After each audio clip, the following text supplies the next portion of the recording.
Assalamualaikum Pak, mau bertanya. Itu masih bingung perihal pondok modern. Kan Ya, kalau pondok modern, nanya ini habis kemerdekaan gitu.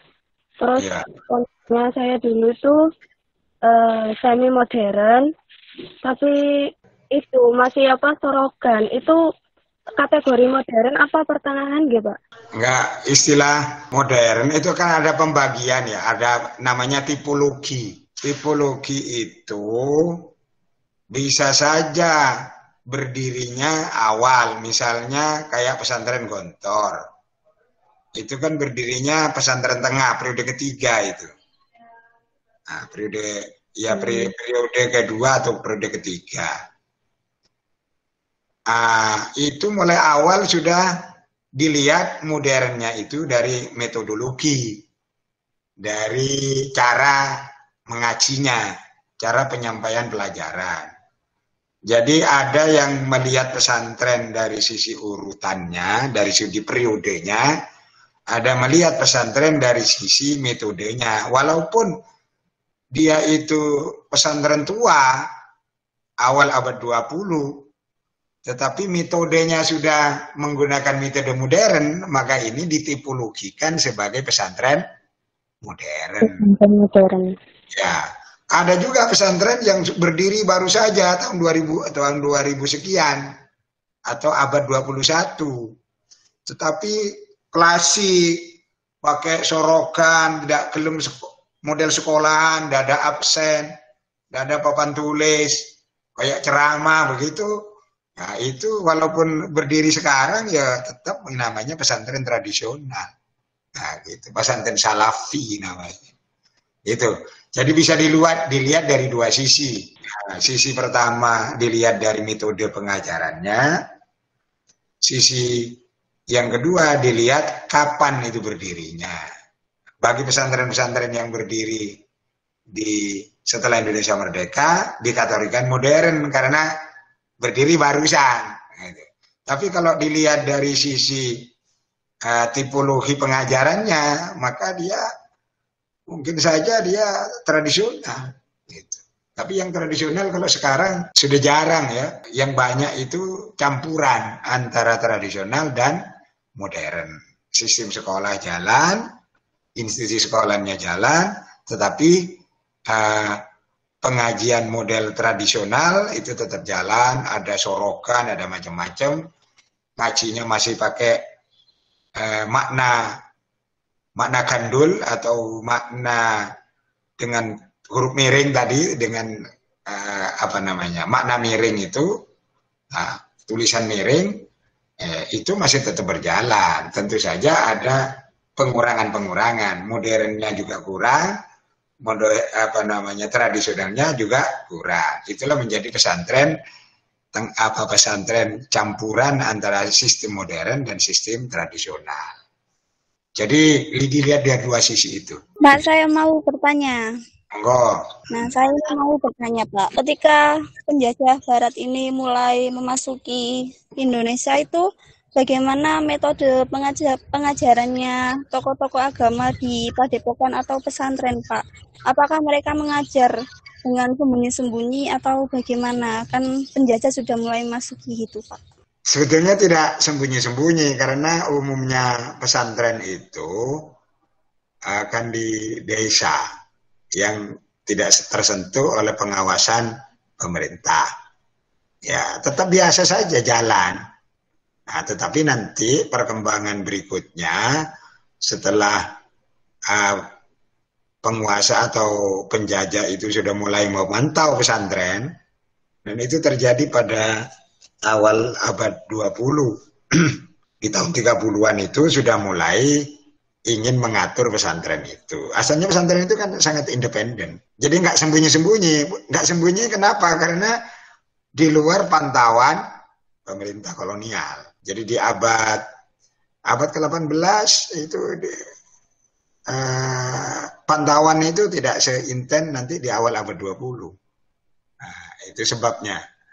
Enggak, mereka itu memang tidak dengan penjajahan melakukan suatu perlawanan budaya. Jadi mereka kalau diperkenalkan huruf Latin, Orang pesantren nggak mau huruf Latin, makanya banyak pesantren-pesantren itu sampai hari ini punyainya itu atau Pak Kiainya itu nggak mau tulisan Latin, mereka tetap tulisan Arab.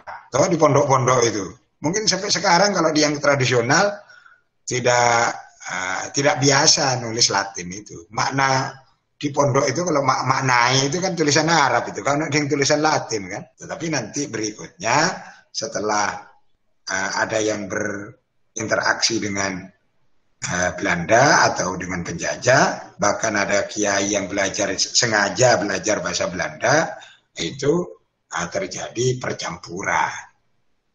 Jadi nggak sembunyi-sembunyi di awalnya, tapi ketika awal abad 20 juga nggak sembunyi, hanya mereka tidak mau ikut aturan pemerintah Belanda. Itu yang terjadi. Nah, yang perlu diperhatikan untuk kasus Jawa ini memang bekasnya itu tidak banyak ditemukan ya. Karena umumnya pondok itu sangat sederhana dan hilang begitu saja. Artinya hilang ditelan masa, bekas pondoknya aja hilang karena menggunakan bambu, menggunakan yang sederhana lah, sehingga hilang. Lain dengan nanti lembaga pendidikan di Maroko misalnya. Di Maroko itu abad ke-16, 15 sampai hari ini diabadikan menjadi objek wisata. Sudah maju mereka. Nah, itu untuk di Jawa ini memang sangat sederhana. Itu yang perlu diperhatikan. Sehingga data kita itu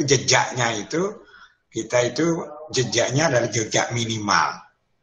Yang kita bisa tahu jejak itu mungkin dari sumber-sumber Eropa atau sumber-sumber Cina dan juga sumber-sumber Arab. Literatur orang yang melancong ke sini terus mencatat bahwa ada pesantren di mana, nah, semacamnya gitu nanti yang menjadi sumber. Atau sumber kisah, cerita. Nah, sumber cerita atau cerita rakyat dari lisan ke lisan, itu yang disampaikan sehingga sampai pada hari ini. Itu yang terjadi. Jadi kita itu kemiskinan jejak. Itu ciri dari Islam, karena Islam secara fisik di Jawa ini tidak sekuat fisik di beberapa negara.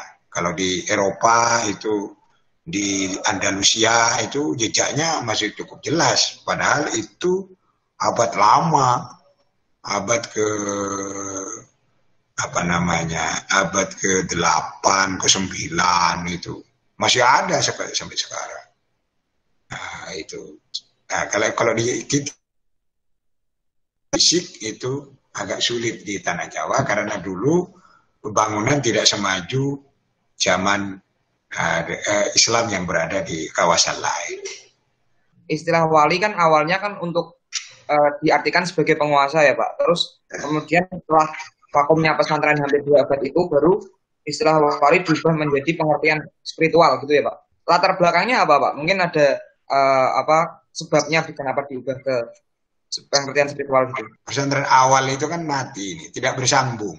Mengapa tidak bersambung? Karena kalah perang kan? Kalah perang dengan penjajah. Jadi secara berlahan pesantren-pesantren itu tidak berlanjut. Karena tidak berlanjut, orang berupaya untuk membangkitkan kembali. Nah, ketika membangkitkan kembali, maka muncul istilah yang dulu asalnya wali itu penguasa, direkonstruksi, mundur menjadi pemimpin spiritual. Nah, jadi Sunan Ampel yang asalnya wali kota, nah itu bupati kan Sunan Ampel itu.